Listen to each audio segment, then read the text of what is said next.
Welcome to Co-Creative Conversations. Today I am with Gaby.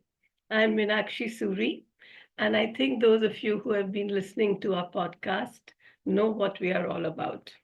I always like to speak with people who are walking their talk and who talk their walk. So I am so grateful that Gaby, who's just 22 years old, has agreed to talk her walk with me today. And I find her such an inspiring person. And this is what I like to share. We normally in podcasts and even in the mass media and in social media, everyone's always trying to show that they have more, you know, more people, more followers, wanting to do more. Yeah. And I think, and many people also say I'm a minimalist. Gabby hasn't used that word with me, but she told me that she's not active on social media, which is something so strange in today's world, Yeah, you know? especially in this Yeah. time. Yeah. And it's interesting because in that I find something in which we are connected. Because I'm always getting with co-creator circle, I'm always getting people telling me, don't you want more followers? I see you're struggling for more followers. I said, what makes you feel I'm struggling? I don't Yeah. I don't just want more. I want deeper. I like deeper connections with people. I want to show that the person whom you may not even know and who lives next door to you, or someone's daughter or son or parent, is having thoughts and is doing actions, taking actions which are really co creating a world that benefits all, which is what the mission of Co Creator Circle is. Yeah. And slowly, I feel this is how, just like a plant grows, a tree grows, I like organic growth. I Yeah. don't think if you put too much fertilizer on a plant, it's going to grow into a strong tree. No, that's But you true. allow it to grow in its own time. And that's why I agreed to be a part of this podcast because I know that it's different. It's not just content or entertainment or something you're making to get clout. I guess that's the word, to get more views. That's not what it's about. And I do enjoy that. That's why I'm glad that I'm here today talking to you. And I like how you're very human. I don't know how to explain it better. Like you make me feel like a human and like it's okay to just be. Exactly. You know, I think I expect what you mean by that also is that we're just being natural. Yeah. And especially today, when everyone's talking about AI, one of the biggest questions I would ask is if you're calling this artificial intelligence, then what was natural? What is natural? What is natural intelligence? What is natural intelligence? So, uh, we were having this conversation, you and I. And that's another thing that I realize about co creative conversations. So many of them actually take place just around a dining table or even at a New Year's Eve party, Yeah, no, right? like I have Yeah, the best conversations like that when they're natural and one-on-one. So this is entirely new to me, being on exactly. camera and talking about it. But I know that ever since I've met you, we've had just these moments of just I don't even know how to say it, like deep connection. You're very authentic. You're not hiding anything. So it's easy to just share my thoughts with you. Yeah, I know we talked about this the other day that you're not an extremist. And you see from all points of views. So it makes me feel comfortable to share my opinions based on the things we've been talking about, even if it's political or about AI. yeah, But yeah, like I like those just relaxed conversations, especially. exactly. And also because I feel when we are having and why we are podcasting a relaxed, natural conversation is because I know people who listen and then they also start expressing to themselves and hopefully even in one of these podcasts what they feel, how they think. Sometimes we are so busy listening to others, but we are not getting enough time to think, what is it that I'm feeling? Do I have a natural conversation? I feel very happy actually because even though I see my daughter and her fiance and their friends, when they meet, they have conversations, and when we are meeting, like we are meeting across a divide of ages Yeah. and cultures and so many divides. And yet we find so many ways in which we can connect. And that connection really is about being human. Being human, meaning being natural. Yeah. I think that though they say that AI is not always real, but AI may be making mistakes which we can't catch. Yeah. I But think AI is a reflection of humanity. It's what humanity wishes it was. I feel like it's the perfect version of being creative, or like artificial intelligence. It has no errors, but that's what makes it so separate from us, um yeah, that I feel like it's not. Yeah, like it's an echo chamber of humanity's thoughts, of our cultures, of our lives. That's all it feeds off that actually is the paradox, then, isn't it? of. Hmm. Because on one hand, we are saying that it feeds off humanity, and then we are calling it artificial, you Yeah, know? that is And then interesting. we are saying that it's always perfect, but then we find that naturally it's not. It can actually make errors. Um, and the strange thing is, can we find them? When we are talking to a human being, we use whatever understanding we have of how they look, of the body language, of the inflection in Yeah, their the voice, tone, yeah, the tone, posture. and whatever we know of one another to make a determination: is this person talking the whole truth, partial truth, are they hiding, Yeah, etc. But you don't have that same kind of depth when you're having a conversation with AI. you don't. Yeah, no, because it's like I said, it's a reflection of your own thoughts, pretty much. Do you use ChatGPT at all? I started using it recently, Oh, and it's always interesting who says something which suddenly makes you think, okay, let me do it.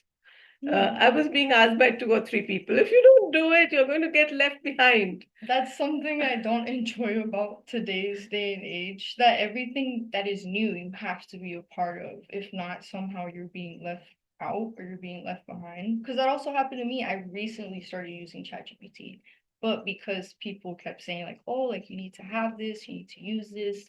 And at some point it was for a school assignment that I downloaded it for, because the teacher Mhm. was like, oh, you have to create uh an essay about using AI and how you're supposed to use it. And then that's kind of how I started experimenting with it.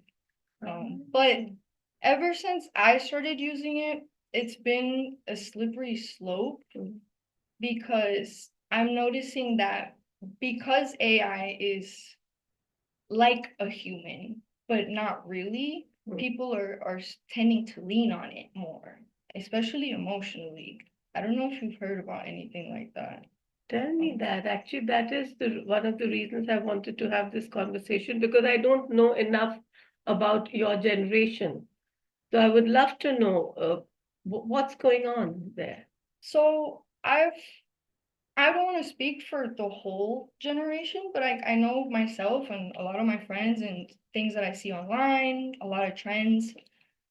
I want to say that our generation is experiencing a period of isolation, and like very deep loneliness. Maybe we lack community, and we also have these trends and these beliefs that we are creating, where it's like we can't lean on other people and you can't trust other people. You need to be highly independent. You need to um be careful who your friends are. You need to It's a lot of just mistrust. So we're finding ourselves looking for alternatives to feel connected, to not feel so alone. And that can look like um using drugs, playing too many video games, scrolling constantly on social media, just so you can feel like connected to the influencers you're watching. And even with ChatGPT, I'm noticing that people are using it as a form of therapy, like a diary.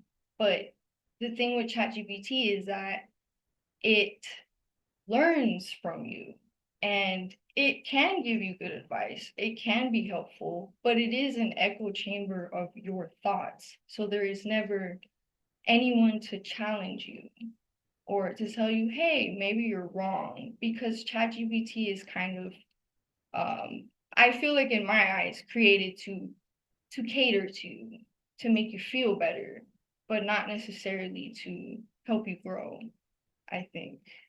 To sort of be polite, right? It's never Yeah, impolite. it's very polite. Yeah. See, I'll tell you something which you may not have realized, but I came from the East, right? I had lived in 2 or 3 countries, but and so not only in India, I also lived in Singapore and in the UAE. I met people of different cultures and countries.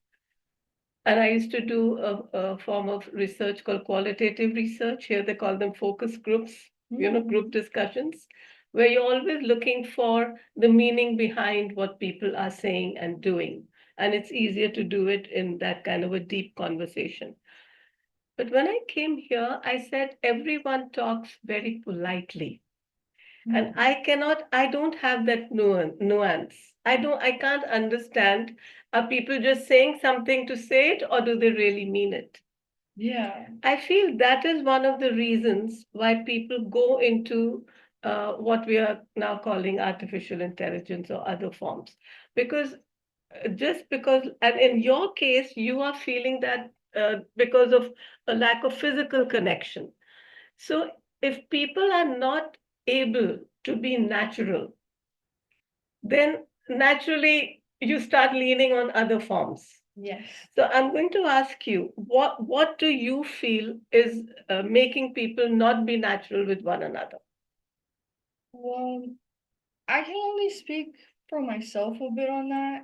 I think there is there's a lot of insecurity, I think, and it all goes back to that whole thing of feeling like you can't trust others, and um we're becoming avoidant. I feel like a lot of our generation is avoiding pain and like lessons that we need to grow, that we need to go through.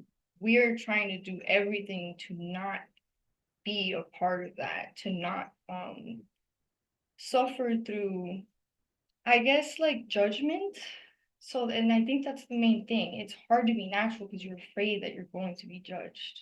And especially in this time where what you said about people being polite, it's like a performance.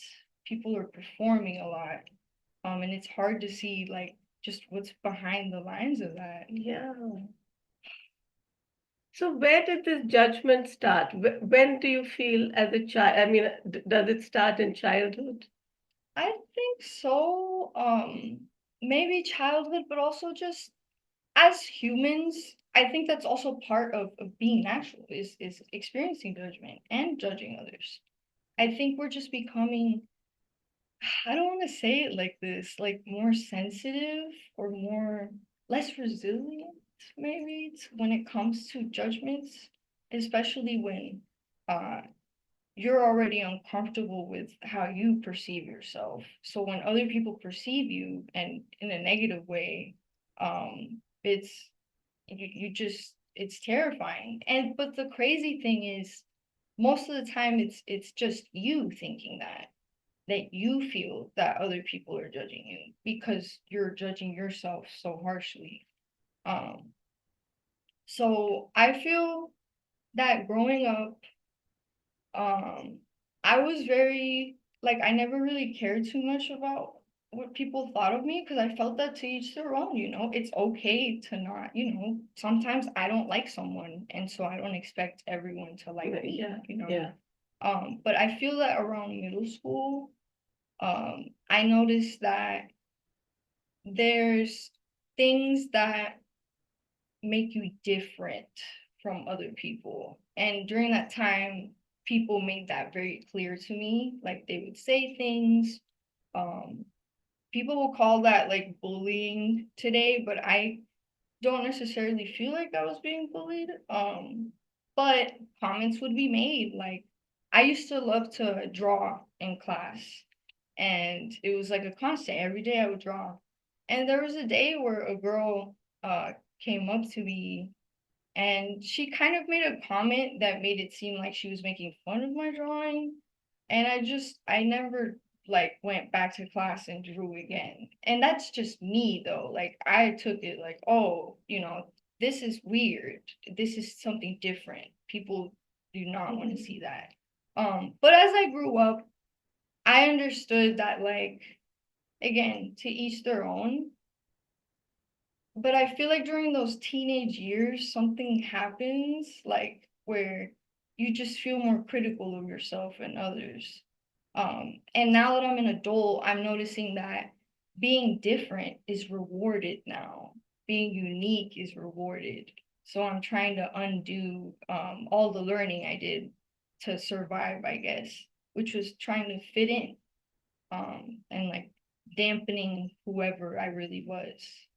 So something along those Yeah, lines. actually, that's very interesting because as you're speaking, I'm going through uh, what I've studied about what happens as children grow, as people grow. Yes.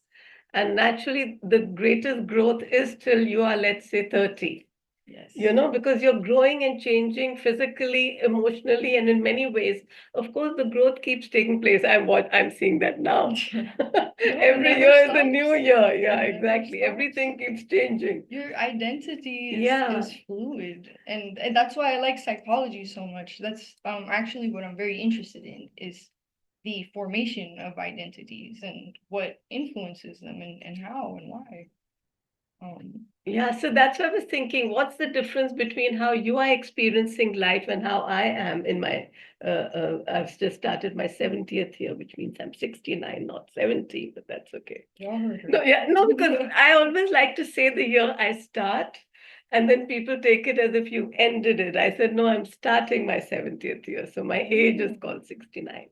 And why this is important, because you said your age, so I have to tell you mine, is because even though things are new, but there is a history of having lived.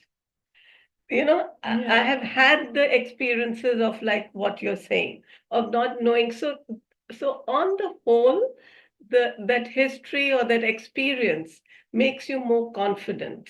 Yes. That's what I tell people, that actually, as you grow older, the beauty is you stop judging yourself, Yeah. because you've said, okay, I've lived through that. And you're able to, therefore, if you allow yourself, of course, because you have to go through those parts, you have to go through that. It's good, actually, from my point of view, when I see, it's good to go through that difficult time, because you're examining yourself. Yeah.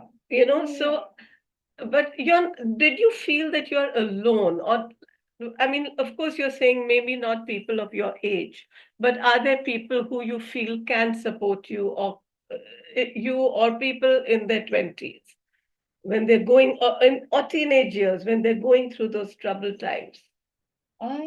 So I would, at least on my end, I went to therapy. I leaned on professional help, but I also leaned on my family and my friends. But I will say, for the people that aren't able to lean on their families, especially in during those teenage years where just it's really hard for some reason to come to your family with those kind of Yeah, issues. yeah, Lean on your friends, lean on community. yeah, Even if you're not able to find community, you should actively try to, like, whether it's joining a church organization or sports teams, like, even in a team they have that support system, or at least they should. Just having at least one or two people to talk to, who really see you, I think, really helps with that feeling of loneliness, especially growing up. But I also think there's something maybe inside, like mentally, that you might be lacking, I guess, that might make you feel more alone than you really are, if that makes sense. Um like I know when I was younger, I had my friends, but it felt more intense back then. The sensation of it's not the being alone, it's that no one understands me. Yeah. That was the worst feeling. Hmm. It's very intense. Um, so maybe it's more about leaning on yourself at some point, because I think that's what I've learned, that I wanted to be validated and seen and understood. And in the end, I found that within myself. Perfect. Yeah, like it brought me peace to know I understand me, Yeah. I see me.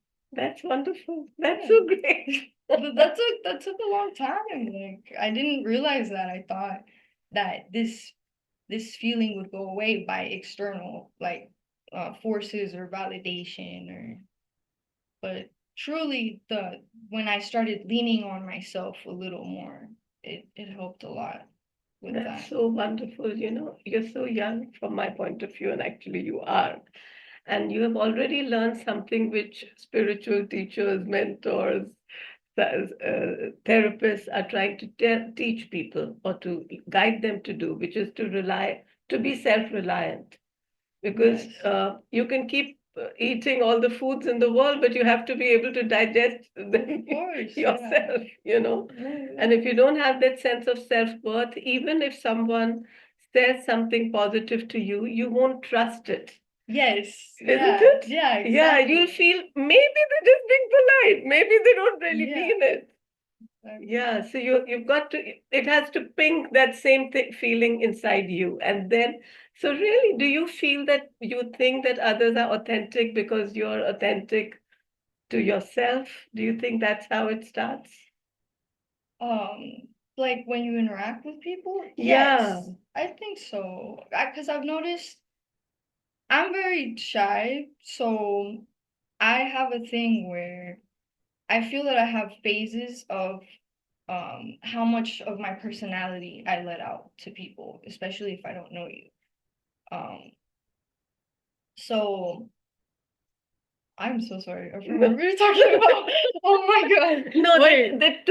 to be able to trust others, you first have Yes. to trust yourself, Yes. No, right? entirely. Yeah, You that's do. what I'm getting from what you said. No, yeah. Oh, Yeah, so with getting people to have more authentic interactions with yeah, you, for me, I struggle with that because I hide so much of my personality because I see it as a form of like safety for myself, mm, I guess.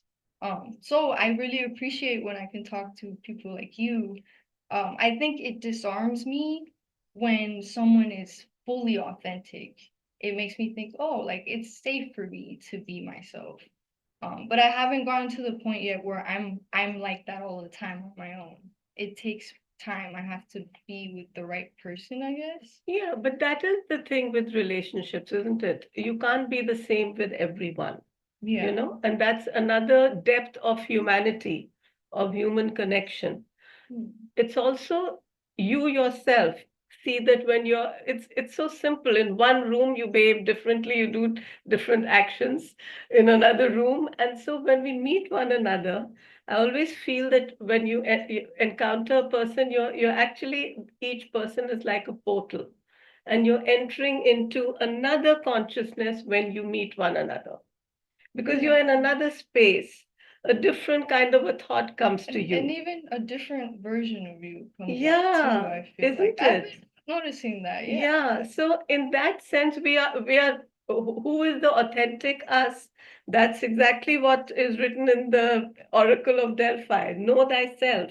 Mm. All spiritual teaching is about knowing who you are. Yeah. You And know? knowing your like mostly your like your core principles, your beliefs, just when you say knowing who you are, what do you mean? Like, That's a good question. I don't I know. don't want to talk a lot about it, but I will say it's about really knowing, uh, getting the sense of the watcher who you are, because you're not The only watcher. acting, you're a person who is watching your life. Yes. When you say, I can't trust, who is the I who can't trust? Who The is the watcher. I who feels? Yeah. So when you turn that attention back into that I, then you'll see here I am, but then here also I am. I'm a being who's watching. Who is that being?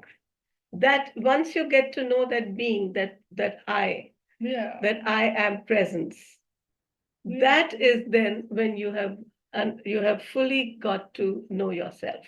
But of course, not fully. You never fully know because Yeah. You're always you keep growing and yes. changing. But get that connection.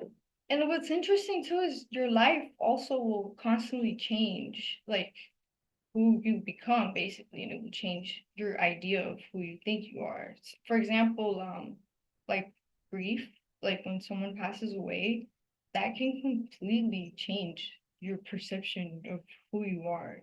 And it's kind of, I feel like it feels like it's out of your hands. Uh, it's something, yeah, it's something so intense, and I think sometimes it can bring a good thing to the change. I don't know how to explain it, especially after Yeah, experiencing grief. grief. Yeah. There's very deep what you've just said, because I realized when I lost my parents that one of the reasons we grieve is because you lose a part of yourself, a part of you died, you know. And of course, spiritually, you know that the soul is eternal, but that personality is not. That being is not the one you could hug, or you could talk to, or you could exchange Physically, letters. yeah, Physical, the physically gone. physicality has gone. So the grieving actually is always for oneself, you know. And Yeah. once that's why that thing about know thyself is so important, or know yourself, because you start understanding that whatever is happening in life and however you're responding or reacting is Is actually about you, yeah. you know. So it's self knowing, but it's a selfishness in which the self is a huge self, because the other person is also, you realize, a part of you, because like you said, just like you are different with different people, that person is also different with you. Like Yeah, I'm talking to you in a different way than I would talk to someone else, exactly. you know. We just have we have our own mini universes of Yes. personalities, Exactly. basically. So they're already multiverses. This is a flash. News flash. We are living in multiverses. We You are, know, we yeah. are. We think of multiverses as we will see something in the stars, but actually we are, because we are also star beings. We are I star mean, stuff. have you seen like our brain, the way the networks work and everything, all the connections in there? It is very much just all of our memories, for example, are like their own universes, I feel like. You're right. Yeah, Yes. within themselves. Yeah, because you go to a place sometimes and you have a strange familiarity, though you've never been there. Yes, yeah, that Right? happens often. And Yeah. it's like you catch a glimpse of it, but Yeah. you're constantly traveling through these different universes, and you can't ever really go back either. Yeah, once you felt that. But so have you ever felt that with a person, that you met a person for the first time, but you felt, hey, maybe I know this person for a long time? Yeah, no, it's happened to me often. Yeah. I think, but that has more to do with like your personal life experiences, no? Like your stereotypes or biases. Like maybe the lady walking down the street, she smiles the same way your mom used to smile, or Um, something along those lines. okay, a Yeah, and so familiarity. you create that Mm. sense of like, oh, like I feel like I know this person. Mm. But sometimes it can just be like energy, or I've noticed that I have felt that feeling of familiarity in situations that I shouldn't be in. So, if I meet a person that is triggering something from my past, especially if it's a new person, it'll make me feel like, oh, like I've met you before, or maybe I've encountered this kind of lesson before more than anything. And that's usually when I get that, when um it's just since I'm actively craving growth, I need to be in new experiences. So when I notice that something feels familiar, I'm in the wrong place, basically. Okay, yeah. For me personally. So, I know we had also touched upon how, like you were saying, when you go through very intense experiences and emotions that you want to get out of, things Yes. which are not healthy.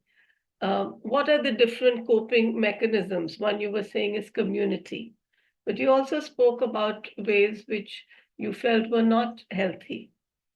You were talking about Um, spiritual yes, bypassing. spiritual So I want to bypassing. understand that. So Hmm. since my whole life, I have been in contact with different cultures, different spiritual practices, different spiritual beliefs. And you know how when you're a child, that time period just completely, that's what really forms your base, your identity. Um, I grew up struggling with spirituality because I have a family member who she was very um what do you call it, like she felt she was very divinely connected. Her whole life was very spiritually oriented. She was someone who experienced a lot of trauma in her life, and a lot of loss. So she found a sense of identity and a sense of purpose through spirituality. But through spirituality, she also lost that on the flip side. So I feel that with spiritual bypassing,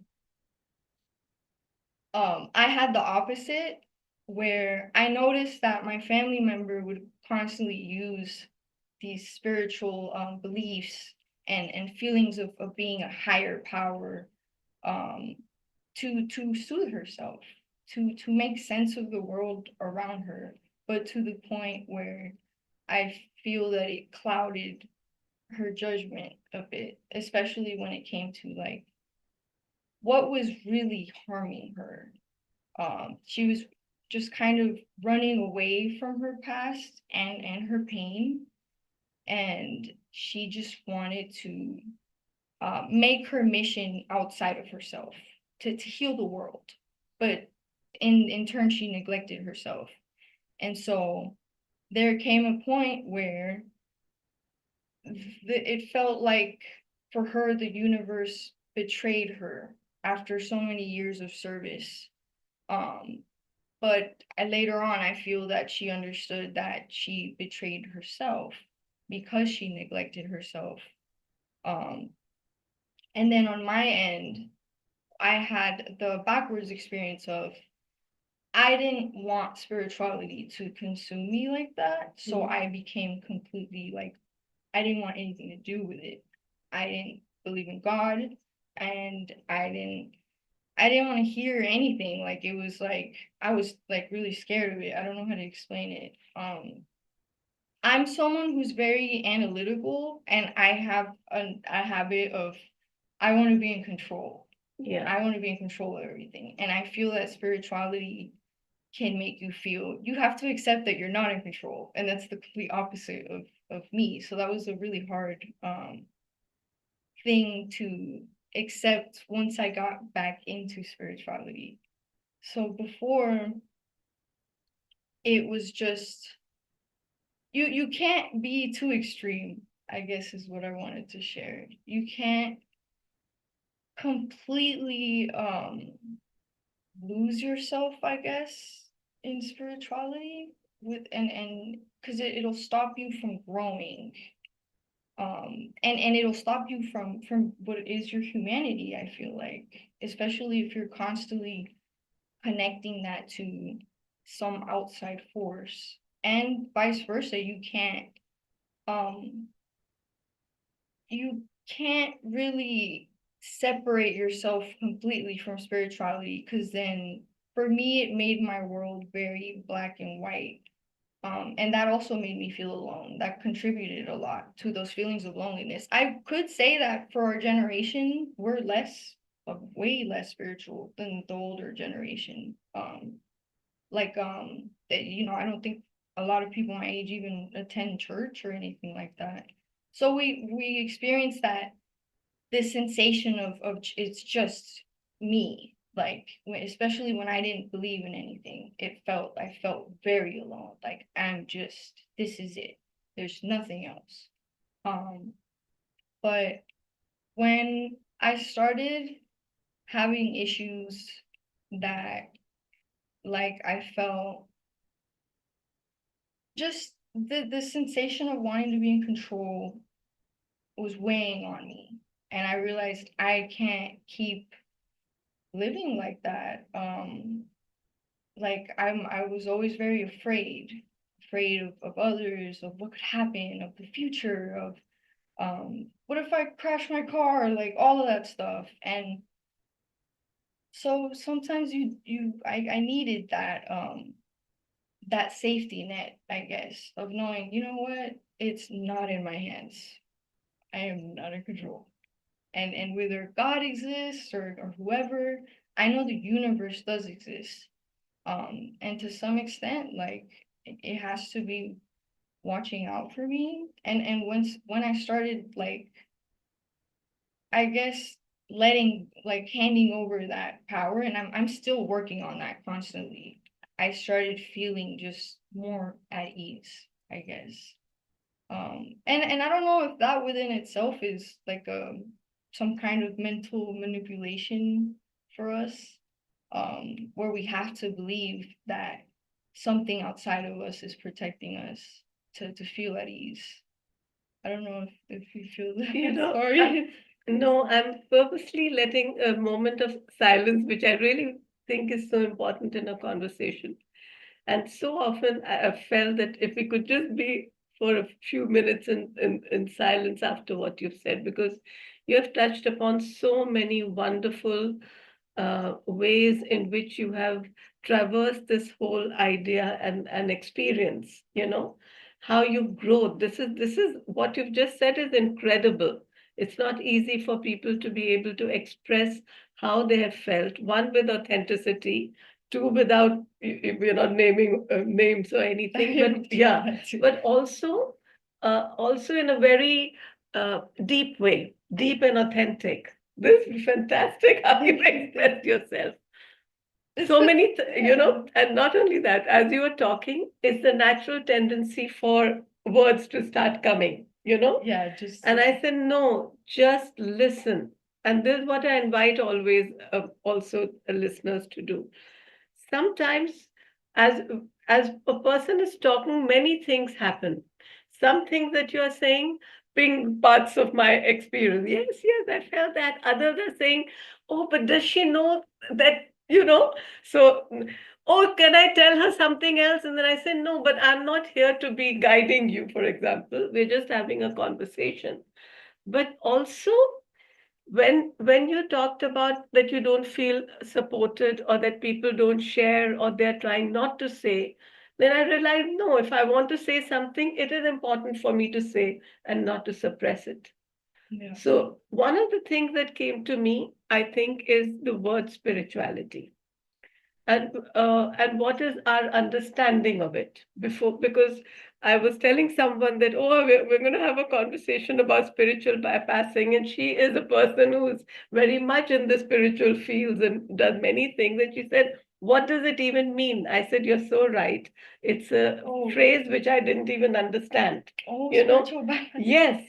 When I studied psychology, we had studied the ego defense mechanisms, and the one closest to that is, now I'm forgetting it, the S word, sublimation. Sublimation. You see, uh, it's necessary for us to protect, it's necessary for the small me, which is the ego, to protect itself from things which may otherwise overwhelm, right? So sometimes we therefore find a better reason. If someone very close to me, whom I love, hurts me, it helps me to think, oh, they were having a bad time. Yes. And so they did it. It could also, it is, it could be true, but maybe part of me understands that they really wished me not, they really were wishing me harm. It took me years to be able to accept this of someone who's a close relative. that that person sometimes really does wish bad things to happen to me. So Very you're on the difficult. other spectrum Yeah, of that's what I'm things. saying. Yeah. No, so may is that called spiritual bypassing? When I kept thinking, no, she's had a tough life. She's had, so I kept making excuses for her and allowing myself to be injured. Till one day, in an ego way, I had to fight it with my ego. And I said, that means that I think I'm so arrogant that I can take pain and that person can't. Mm. And Yeah. then I said, no, I have to let the person understand how I feel. And when I was able to do that, it's scary. You see, why do people do sublimations or spiritual bypassing? If I've understood it right, one reason is because you don't know what will happen, what will break. Something will break. Either it will be a breakthrough or it will be a breakdown. Yeah. And human beings don't like breakdowns. No. They do not know that. Because I think, breakdown is loss. yeah, that's the whole thing. We're Yeah. avoiding anything negative, Yeah, which is, it is a part of being human. So it we is. can't avoid it, and it's Yeah. necessary. So from what you are saying, one avoidance leads to another avoidance. Something gets lost. In this case, luckily, that person gave me a very good feedback about myself. And so that means you're being a hypocrite all the time when you're not telling me how you actually feel. You're Yeah. hiding your feelings, whereas you should have told me, because no one can keep bypassing for a long time. You'll keep, it will be a glass that will keep getting full, and when it's full, you suddenly break Yeah. out in a rage or a depression or I guess I haven't something. thought about spiritual bypassing in that way. I guess Maybe I don't understand it. so it's like, it's more intense. Okay, tell me. It's almost delusional, maybe. So give me a for Yeah, example. let me think. So So we're going to a understand good what spiritual a good bypassing. example Yeah. for spiritual bypassing, Mm. especially in a Christian setting. Okay. A child has been harmed. Maybe a family member molested them. Mm. And this family is very religious. Mm. I feel that spiritual bypassing is using God as like an excuse as to why that happened, and that it's okay, like that's God's plan. But it's not even that itself, but you convincing yourself that because like God wouldn't have allowed it to happen if it wasn't supposed to happen. That's when it starts clouding your judgment, I think. Um with spiritual bypassing, it's mostly you lying to yourself. Um and instead of truly, I think it's like, instead of integrating with your shadow and like accepting the bad things about yourself, to not even to like say that it's a bad thing about yourself, but something that you might want to um heal or like grow from one day. Instead of doing that, you cling on to spirituality to avoid dealing with those traumas. Especially, I feel like it's mostly that, but I feel like it applies to what you were saying too. Yeah, because in another way, since you mentioned the Christian way of being spiritual, of God being outside of yourself, and yet you're talking about how to take things internally also, so you have that deeper understanding. So in the Vedic structure, in the what is normally called Hindu, we learn that God is the being. We are an aspect of God. God is within. Yeah. And that actually is also what I hear Jesus said, right? Yeah, Yeah. that's beautiful, and it's Yeah. funny though, because I feel that especially here in the Western culture, I Yeah. feel like Yeah. it's not like they don't like thinking about it like Yeah. that. They don't like They thinking. only Yes. like one God. Yeah. Like they don't like the whole, oh, we all have a Yeah. piece of God within us. Yeah. We are, I mean, what else can exist but God? So if that is true, then but it's all about waking up to that understanding. And the whole thing about the human life is to reach that reach it in a real way, because the spiritual bypassing in this case could also mean saying, yeah, okay, fine, I'm God, so whatever I do is right, right? So you have to Basically. understand that it's like, once I was driving, and I remember I was just as I was above a hill, like a tiny little bridge. It was a beautiful bridge. I felt the most intense state of joy, bliss, peace. I can't, and I know something which had happened the day before, and I think it literally rewired my brain to have that experience. Mm. And at that moment, which must have been a split second, I felt I can never feel anything is wrong in this world again. And just like many people, I've also had traumas and troubles and bothers, things in my life. And I said, how can I ever feel that? And suddenly the thought came to me, you've seen the top of the mountain, so now you know that it's real, it's possible. You can Yeah. call it God, you can call it unconditional love, you can call it bliss, because what we say God is Sat Chit Anand, which means truth, consciousness, and bliss. That is Mm. God, you know. So when you reach that state, then you have reached wherever you're meant to reach, whatever the human life is for. But I said, I've seen that. So now that faith has become knowing, because now you've Mm. sensed it. But you have to go back down the mountain and climb up again. But this time, when you climb up, you know that it's real. You know that where you're reaching is possible. Yeah. You know? Especially, yeah, if you get Yeah, to see it once, it's easier to access it's easier later. to access it. But to see it once, also, you have to go do many things. Yeah. And so that's why I understand what you're saying. It's okay if you're driving and you take a little bit of a bypass for whatever reason, maybe because the road ahead was full of potholes and dangerous, but you have to come back. You have to You come have back, to yeah. come back, and if you've gone too far out, you may fall down. And literally thinking of a road in the mountains, Yeah. you can fall off the mountain track if you don't come back. So, what do you think a person can do if you find someone is going through and is doing a spiritual bypass? So usually the people I've noticed that that happens to the most are people who are like in a really like rough situation. Hmm. Um, what can you do for you?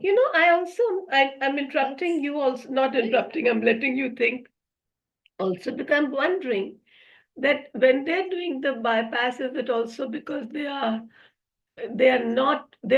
trying not to find a way, or are they, it's like a scab in a wound, and inside the healing is taking place?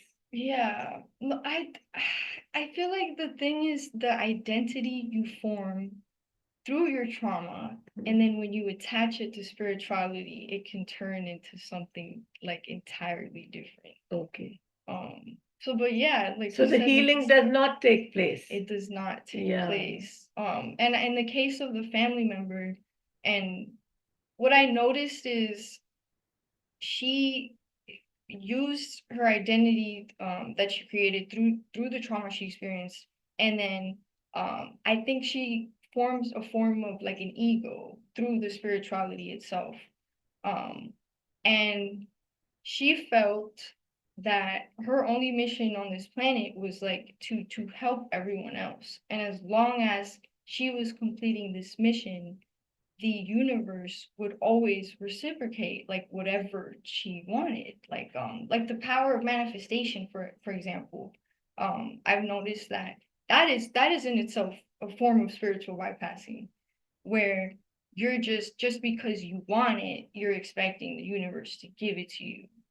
um but you have to, we are still human. Like you can believe that, you can have the thought I want it, but you need to get up and you need to go get it. Like you can't just so what happened with my family member is, when I feel, I don't know, if I don't think the universe abandoned her or anything. I feel that there was something she was being taught. um it it destroyed like her perception of her identity that she had formed through the spiritual connections she had, because she realized, oh, like I'm not this super like savior person, you know. And she also realized that in doing so much service for others, she forgot about herself. And that's something that has helped my healing personally, that I grew up like experience like witnessing that. um and I think that's just a major thing with the spiritual bypassing. Like, don't leave yourself behind in an attempt to be like a perfect being, especially in spirituality. Like, we are human. Yeah. And no one is here. I want to say that no one is here, like you said, to be a savior. I like the way that you approach things, that the healing that you help people with, like it's them. They're doing the work. Yeah. Like you're just there. Yeah. At the end of the In this day. way, you're able to do your work in a very humble way because there's somebody who had once come into one of our circles and she said, I'm so tired. And even the person she came with said, she keeps giving and giving and giving. And so she's so tired.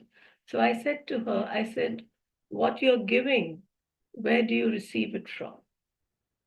And she was stunned because she thought I would say, oh, I'm so sorry. You've been such a wonderful person. Basically, yeah. So my understanding of this is that when we give, if we keep our focus on the gratitude, two gratitudes, one that I have so I can give.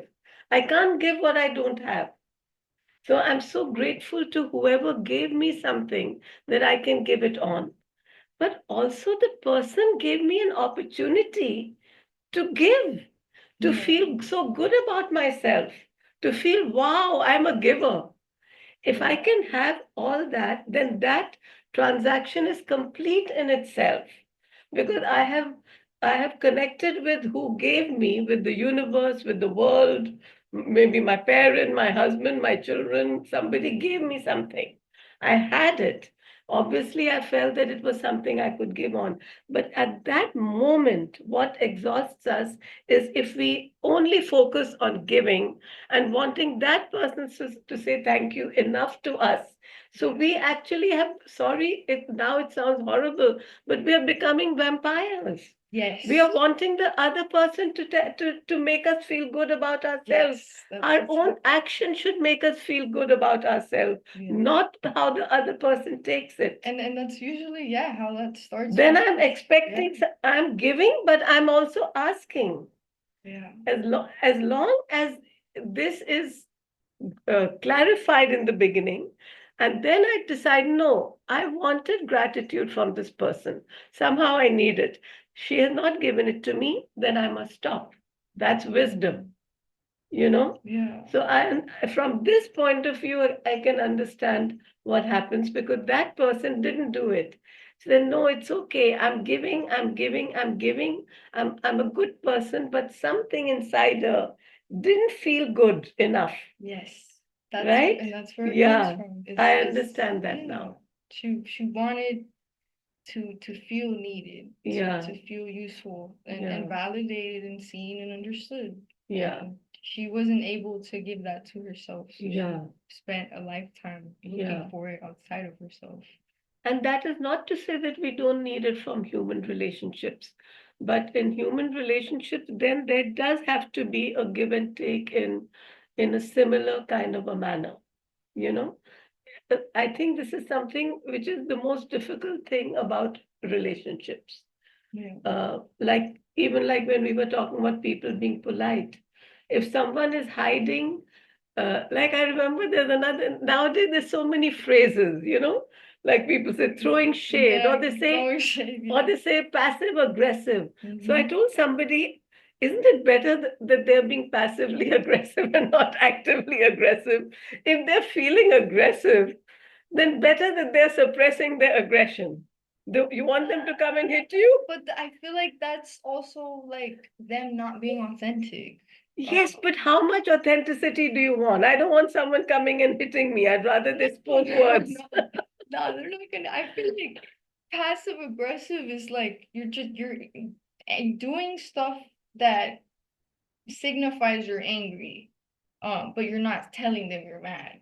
And I feel like it's better to just say that But you're maybe angry. because you're trying uh, suppose I'm angry, and I don't want to tell you I'm angry because I think telling you will upset you. Yeah, So, but I can't hide it. So therefore, I do something, and you feel the aggression, right? yeah, That's passive aggression. But maybe while that's happening, this person who's feeling the anger is trying to control it, handle it, and do it, make it appropriate. yeah. I guess that's true. Right? They're regulating themselves. Yeah, Yeah. I've just noticed that people who do that, and I know yeah. speaking of what you said Hmm, about, hmm. I'm going through my own thing where I'm trying to learn not to hide my feelings Okay. about stuff. Hmm, I can be very passive aggressive and I don't notice. hmm. It's usually I growing up, I had like a major disconnect from my body and my emotions. So now as an adult, I'm actively still trying to figure out like how do I feel? So when someone makes me angry or I get triggered, my instant subconscious thought is to suppress that and to hide that. So I can come off passive aggressively and not even know. And then I make people uncomfortable and they're wondering like, oh, what did I do? Instead of me just, Yeah. hey, like that made me a little upset. Like, Hmm. can you not do that again? And Yeah. just making it clear, because then I feel like the other person starts overthinking it.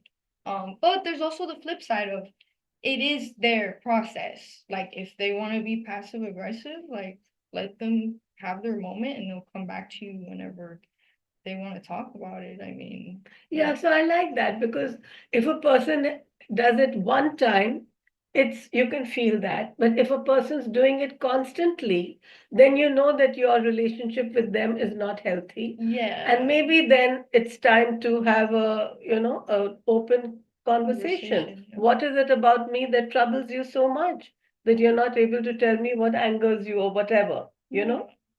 I wonder about it always, of course, because relationships, there's so many relationships that you can't really get out of. Let's say maybe it's even at work, you know? Yeah, coworkers. Yeah, Yeah, literally all the yeah. I time, mean, everywhere. you're walking down a thing and the person's just, they're greeting the person next to you and not you, and they're saying, okay, what did I do?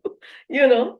Yeah, Now you can confront them, but who knows? Maybe it's like that what we is were true. saying. Yeah. Maybe it's some past life feeling. Maybe you had something in the past, and so And most of the yeah, time, it's like you said earlier, it's not even, it's about them. It's about yeah. whatever they're feeling. Like you don't have to attach it to yourself. Yeah, that's another point actually. You made that point that not to take things personally, which is one of those ruises It's really hard. or agreements. Yeah, Yeah. not to take. So how can you do that if someone is being passively or actively aggressive with even actively actually? When a person's shouting at another person, at let's say at you or at me. So the thing is, I have always had a weird relationship with anger because I Mhm. don't know. I always thought it wasn't appropriate to be angry at all. But I think I'm learning, maybe this is personal. I don't know if you feel the same way, that I anger is a healthy thing to have, and it's okay to give people the space, especially if you love them, to be angry. Even if obviously screaming and like hitting you is not okay. It's not normal. But like even if that emotional like outburst, not taking it super personally. If you take it personally, you can't care about why they're mad, basically. You're worried about like, oh, like this makes me feel bad and no, instead of like, oh, they're having those are their emotions. Like give them a moment to just, let them have it, I guess. I feel like in the here, since everyone's so polite, Yeah. it's like not allowed. You're not allowed to get mad about stuff. And I Yeah. find that unhealthy, I think. Yes, you're right, because anger is given to us for a reason. Yeah. Whenever there's a blocking, whenever there's a frustration, I liken everything in nature, and then it helps me to understand. Because, like I've shared with my children once, when if my husband and I would get angry with one another or fight, because that is the thing. One is how you feel, and second is how you act. Yes, how you But act. then what I asked my children is, after we have shouted at one another, what is the air like in the house? Mm. Is it heavy and everyone sulking and angry and smoldering, or is it clear? And so they said, no, it's clear. I It's, said, then it's like a hurricane. It's like nature. it is. When the Yeah. wind is blowing and finds something blocking its path, it will either go around or it will rage like a hurricane. Yeah. But after that, the air is fresh and clear. Clear, yeah, it's You know, true. Because people now, come together and help one another. So many things happen. yes, So, and so anger is necessary. the truth comes out through anger, and the things that you're anxious about, or like you're thinking, oh, maybe they're angry about this or whatever, it just, when they voice it, Yes. you can finally feel calm. Yeah, And like, yeah. okay, now you know everything that's been on their mind. Especially, I feel that when you're angry, it's your most present state of being, I think. At That's least for me, it uh, is. I become very truthful, like mentally. Everything I feel is more like um just, yeah, just honest. I don't filter myself as much when I'm angry. that's very interesting. So it's my purest Yeah. form of it's Wow. of being, especially in a social setting.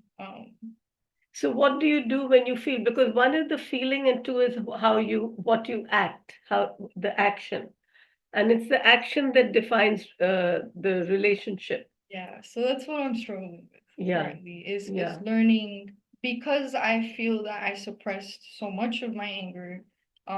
Now I experience like outbursts, and stuff piles up, and that's why I'm learning that I need to nip it in the bud Yeah. fast. Like, Yeah. hey, that bothered me, need to tell them right away. Yes. Because if not, it turns into and then Then there's a I rage. explode. Yeah. Yeah. And then I act in ways that are inappropriate, and then I Yeah. regret it, and it Yeah. really sucks. Yes.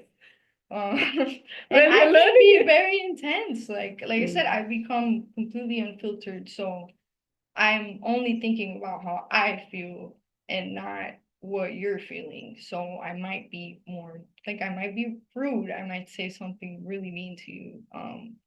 And in the moment, it's the truth. Yeah. But after the moment passes, it's like, oh, okay, jeez, like it's like you pooped the bed, man. You made a mess. Yeah. It's just, but I don't know actually. I know just that act of knowing you're angry and feeling it, and just letting the other person know, I am upset about this. Um, is enough. I think you don't have to completely act on it, and I think sometimes it's better for I like to take the time when I'm mad to step back to see, okay, what am I gonna say, especially in that moment where I'm having that clarity. I Yeah. want to take advantage of that, so that I can tell people what I feel, with also without like completely like harming them or Yeah. anything like that. Yeah. Because in that moment when I explode like that, I feel that I want them to feel how they've been making me feel this whole time, and that's counterintuitive, I feel Yeah. like. It's true. If you're able to do it at the smaller play times. Sorry, I think I'm also going to take water. Water break. Water break for everyone. Okay. My voice coach is not going to be too happy with me what I just did. That is clearing the throat. She told me other ways that I should do it, but that's okay. Why does it itch it? Yeah, they say that then it's a strain on the throat. You should either swallow or do something or take more lozenges, which I Mm. can't do when I'm talking. But like you said, if you're able to express what's troubling you, which is making you angry to the other person, and the other person can, uh, of course, if it's related to them, they will take it personally, but they didn't start being angry, so they can talk about it. Yeah. If we accept from one another that the person in front of me, the people around us, I'm going to trouble someone someday. I'm going to do something that they don't like, and I'm open to them telling me. But Exactly. because I'm just going about my day being calm, they are upset. When the other person's upset, I don't have to be upset. I can listen to them. And it's actually the same with how we react to our own feelings. What I realized once is, like, you get angry, or any feeling you have sadness, you have any feeling you have, then you have a feeling about your emotion. Yes. The Yeah. emotion is not under our control till until we have done a lot of self work. But the feeling that we are having about our emotion, that is the one we can work on. Like, that's what you're doing. You said when you get angry, first you thought you must suppress it. So that feeling was suppress. Now your feeling is express it. But Yes. you're also learning express it appropriately. Appropriately, yes. That's been a Yeah. big like So that is, we can work on that second level, and that is humanity. That is the meaning of a human being growing up, learning, which we are doing all our lives. I mm, remember that I had another cousin who used to get very angry, and I said once, "Don't be angry as a child." I mean, we were all children, and in a way, the way she asked me, she said, "But what should I do if I'm angry?" And mm, it was like almost like a lament, like it really was a genuine question. But I was also a child, and I had mm. no answer. Yeah, no, I usually didn't kids know are what to say. I just said, "Don't come at me if you're angry." But I understand now. So I said that to my children when they were growing up. And when you're 14 and 15 and you sometimes have rage for whatever oh reason, yeah, I said, no. "Go play the piano, bring out a new tune, bang the." Oh my gosh. Then we have someone, he's Steve Pollack, and he teaches nonviolent communication. Mm. And so I asked him, I said, "What do you do if you're angry?" He said, "Have a silent scream." Oh, There are no, many yeah, that's ways. smart. So, Express it yeah. somehow, So, yeah. see, this is the kind of teaching I wish that we would do, because not all parents can do that. School or someone has to teach us how to handle our emotions. Emotional, yeah, Yeah, regulation. And yeah, I really feel like that's what so many of us are struggling with. And yeah, that's also affecting us, our feelings of being connected yeah, as well. Um, because we're getting to a point where because we didn't learn how to emotionally regulate, some people don't ever figure out that they even have that issue. yeah, So they just avoid social situations that would trigger. Because for me that's what it was. Like I would be on I even now I get uncomfortable because I get triggered by things and I mm, feel things and I'm still learning to, hey, it's okay. Like you're gonna have negative experiences with yeah, other people. It is normal to do that. yeah, And make sure to give each other space to do that. I feel like hold space for yourself, for your emotions, and hold space for others too. I don't know. yeah.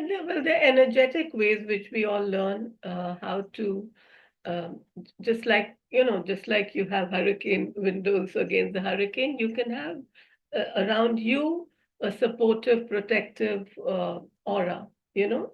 And so at the time when a person's getting angry at you, you can do something Yeah. which can change the whole environment. And not that I want to go deep into that in this conversation, but somehow it's coming to me, so I'm going to say it because I had a friend whose husband used to get in a rage and beat her. And by doing light work, just bringing in, because when he was getting angry, she knew what it would lead to. So she would obviously either be defending herself speaking or getting more and more upset. So when a person next to you is upset, and that's one of the things I was about to say, when you talked of passive aggressive, the other person can still sense it. Yes. Right? Yeah. So it doesn't matter what we say and do. The other person knows something's not right because we are all empathic. Yes. Some of us are empathic knowingly, and others are empathic without knowing. So they know something's up, and sometimes you've suppressed your anger and they yell at you as if you had yelled at them because they sensed it, but they didn't know why. Exactly. So the person who's doing the yelling may not have been the first angry person. Exactly. Maybe the real angry person was the one who had suppressed it. So this part of emotional development is so important, you know. And I know I was saying something and I interrupted myself, but the light work I found really helps without using words. It's very difficult to use words in situations where angry words are being spoken. You can't say don't be angry. You can't say be calm. You can't say, what did I do? You can't say you're wrong. You can't say anything. No words at that time can help. And yes, the person at the receiving end can get angry, can get hurt. Yeah. So we do have to learn ways, and that's one of the that's why we also speak with healers who have learned ways and who know ways, and also we have courses that we teach because we all have to learn that. Yeah. And we have all been through these situations. You know, in my case, of course, as a mother, as a daughter, as a wife, as a daughter-in-law, As everything, yeah. as even a manager in a firm where people are just getting angry, and I'm saying, you know, yeah, words. See, again, with my coming to America, once I asked somebody, "Oh, can we discuss this over lunch?" And she said, okay. And then she didn't come for the lunch. So I said, what happened? You didn't come at lunch. She said, oh, so you want me to give up my lunch break to have a official conversation? What? So I said, oh, yeah, right. She got very angry with me. She said, what do you mean? Why are you being sarcastic to me? I said, no, I'm agreeing with you. So I didn't know that here saying, oh, right, or something like that is like being sarcastic. No. You see? So this is it about words. Words sometimes you may say it in one way and the other person, because she was so full of anger and upset that I had even asked her to do that, So was reading everything that I said in that way. She could only see that, and that's one of the reasons why emotional teaching is so important. You know, because it clouds yeah, your perception yes, of the reality. yeah, You know your reality, which is I'm mad and they did something wrong. But whatever, when you come in contact with a person, it's like you dehumanize them, kind of. you're very right. And whatever you say, whatever they're saying is like, Yes, it could make you more angry, and you yes, find more things to yes. attacking me. Like, I don't know. Yeah. Actually, that's why I was thinking about it once, that when you're angry, you know, the eyes, you really don't look at the other person. You're not looking at their eyes. If you did, you would see the humanity, and I think maybe it would be different. You Yes. know, just watch the other Yeah. person, and you might understand so much more from the body language than you did, because you're really in your own world when you're angry. You're not in the world of the person you're raging at. Yeah. No, and I know that with me, like, why I've regretted so many of my like outbursts. Even though I had every right, I still stand on that. I still stand on that. Yeah, if you're I listening, have know every that. right. But like the way I behaved, I wasn't proud of. I could have said what I felt without the way I said it. But I noticed that since I am able to, I don't know how to explain it. It's like like my reality gets distorted, and all I can think is I'm right. You hurt me, and so I start dehumanizing them. Like whether you're a friend or family member, it happens.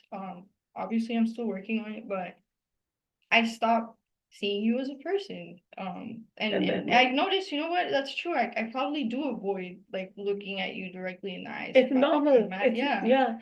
Also, I that's why that second layer of feeling is so important to me, because from what you said, when you get angry, your of course your immediate thing is to shout or whatever, or to tell the person, but that little feeling is still there. It's not good to be angry, you see. So Yeah. that is the barrier. Then you have to overcome it, and so you overcome it by overcompensating, by Yeah. shouting, rather Mhm. than saying this thing that you, because my father had said something, and he used to get angry, and he would say, I've not been able to do it, but you should be able to be angry, you should be able to scold without anger. I Yes. said, oh my That's gosh, how do you true. do And that's that? very hard. Yeah. Very And hard. I struggle with that. So Yeah. you can do it if you realize that it's okay to tell someone, not scolding me, to tell someone, what you did, this is really wrong. It could be a grown up, it could be a child, it could be someone who's in a position of power over you. And you can still be able to tell them, and then you don't get into a rage, because rage happens because your own anger is being Yeah, suppressed by you.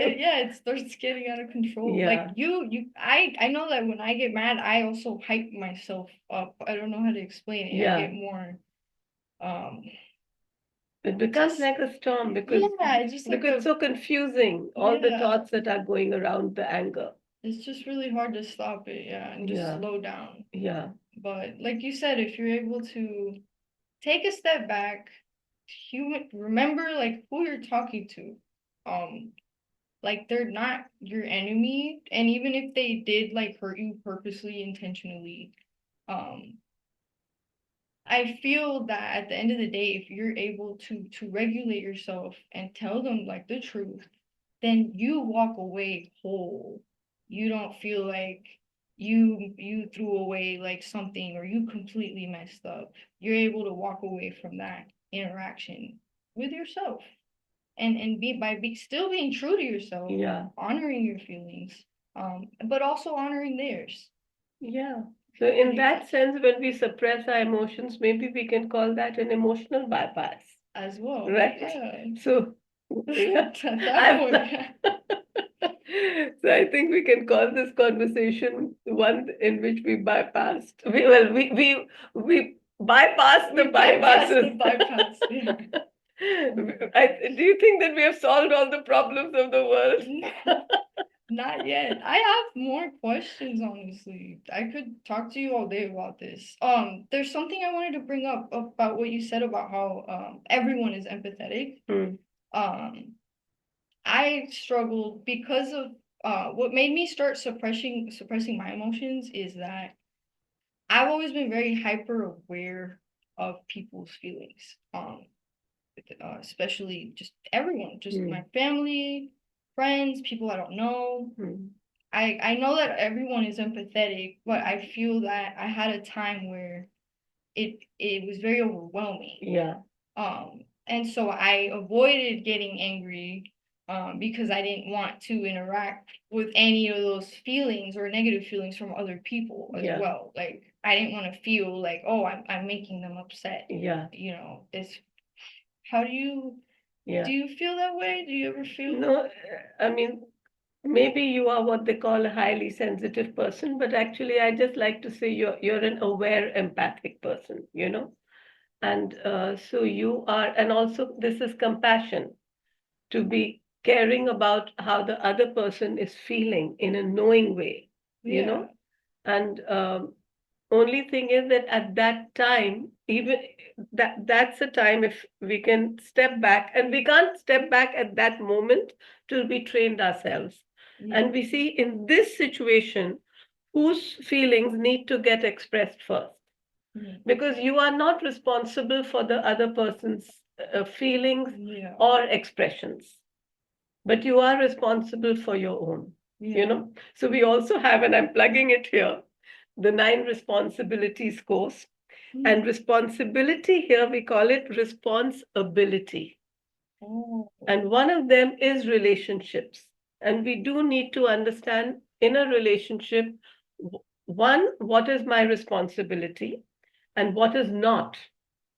In your case, you have a heightened sense of responsibility So it for other feels, people. yeah. But if we also understand that we are feeling that, because also how we will feel from when they feel something. You understand? I'm angry, I shout, the other person gets angry and maybe hits me. So therefore, I don't shout. As long as we understand our whole picture, we are able to take the right action. Yeah. You know?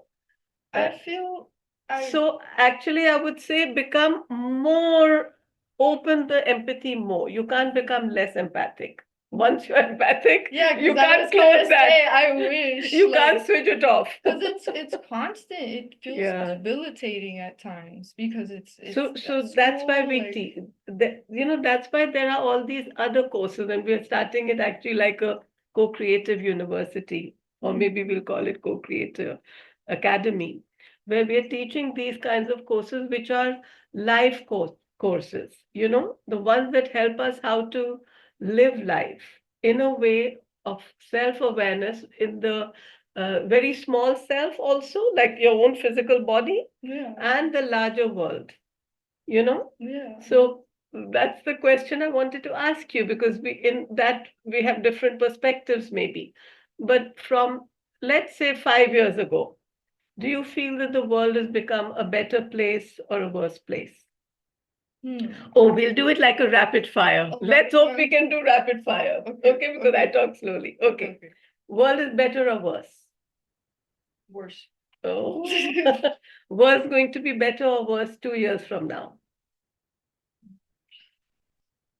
Yeah, just being honest. I don't know. First thing. You are more self-aware now than you will be 10 years later. Yes, I think yes, because You're more self-aware now? then I will later, then 10 years later. Yeah. Like this is the most self-aware I will be, Ah, right? Then that's what 10 you years. feel? I think Wow. so. Because I feel like as time goes by, your identity is kind of solid and you become more confident in yourself and you kind of